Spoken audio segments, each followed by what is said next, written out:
Meet the Muslim who cracked history's most famous code. It's safe to say that there is no ancient writing system that has captured the attention of anyone who came across it the way Egyptian hieroglyphic writing has.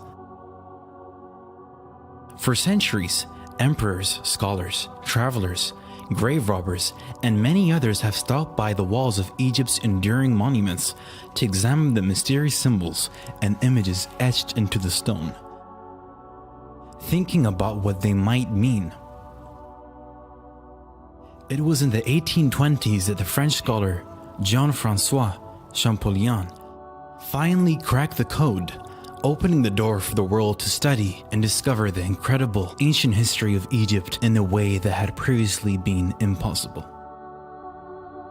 But was Champollion really the first person to successfully decipher the Egyptian hieroglyphs? He certainly deserves credit for his groundbreaking achievement in Egyptology. But in reality, the process was underway almost 1,000 years before Champollion was even born, because at the end of the 9th century, an alchemist by the name of Abu Bakr ibn Washiyah managed to decipher about half of all Egyptian hieroglyphic symbols, considering the fact that there are a total of about 700 to 800 symbols to be cracked. This was an achievement that deserves recognition. Ibn Washiyah's contribution was first brought to light in 2004 by the London-based Egyptologist Dr. Okasha Al-Dali, a professor at UCL's Institute of Archaeology. Muslims are urged in Quran, almost every other page, there are 15 ayah in Quran which sound very similar to these ones here.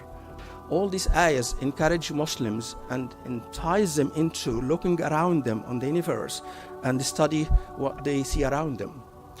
So it's not just a natural curiosity of human beings that encourage Arabs to take interest in ancient Egypt.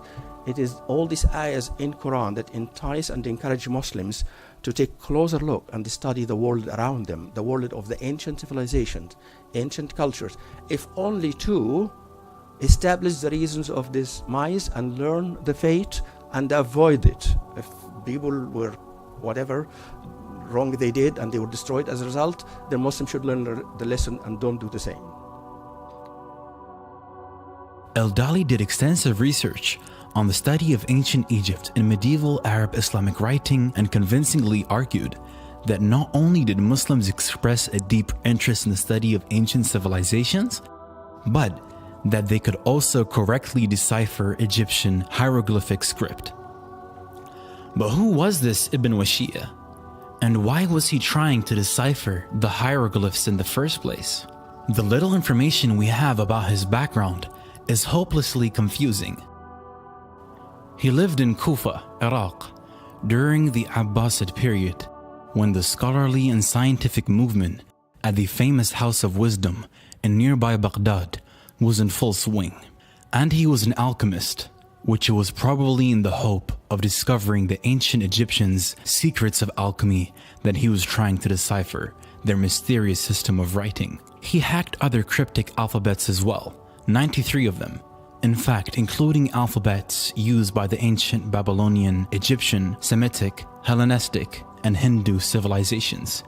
He published his findings in a text titled Kitab Shawq al-Mustaham, in which he gave a list of hieroglyphic symbols, their meaning, either as sounds or words, and their Arabic equivalent.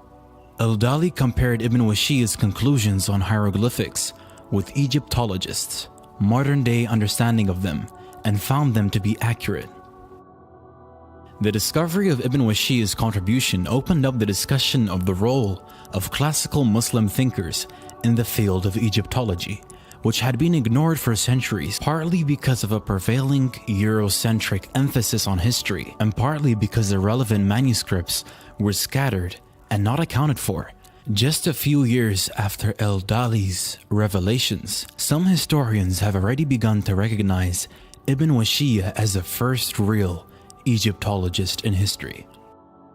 About a century later, another Muslim, Abu Rayhan al-Biruni, would become the first Indologist in history. Al-Dali emphasized that because of their prejudices about Islam, Western scholars have been unfair to classical Muslim Egyptologists.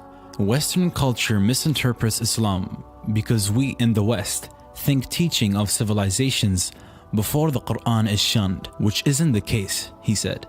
They valued history and assumed Egypt was a land of science and wisdom, and as such they wanted to learn their language to have access to such vast knowledge. In reality, the research in Egyptology that classical Muslims carried out is even more reliable than the research of their contemporaries in pre-modern Christian Europe. Critically, they did not, unlike the West, write history to fit with religious ideas of the time, which makes their accounts more reliable, said Al-Dali. They were also keen on the universality of human history based on the unity of the origin of human beings and the diversity of their appearance and languages.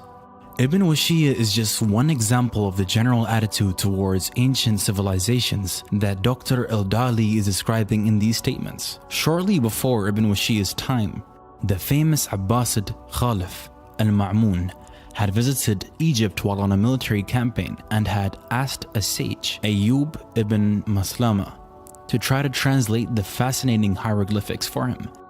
Ayyub failed, but Ma'mun at least managed to force open the blocked entrance to the Great Pyramid at Giza that tourists still use today. Jabir ibn Hayyan, who was widely considered to be the father of chemistry, was also fascinated by the hieroglyphs and the secrets they may hold regarding his field of research. Similarly, the 9th century Sufi saint Dhahun Nun al-Misri was also deeply interested in the Egyptians' hieroglyphs.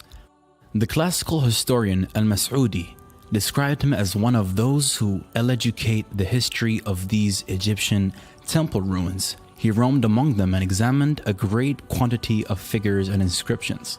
Dhahun Nun al-Misri is said to have eventually deciphered the hieroglyphs, and there may be many other examples just waiting to be discovered. It is possible that another Muslim actually managed to crack the hieroglyphic code entirely, but even with the sources we have, we can say with confidence that Ibn Washiyya, the first real Egyptologist, made the biggest contribution toward deciphering the hieroglyphs until Champollion finished the job nearly 1,000 years later. Muslims today would benefit immensely from continuing to explore different cultural traditions and historical mysteries with the same spirit and zeal.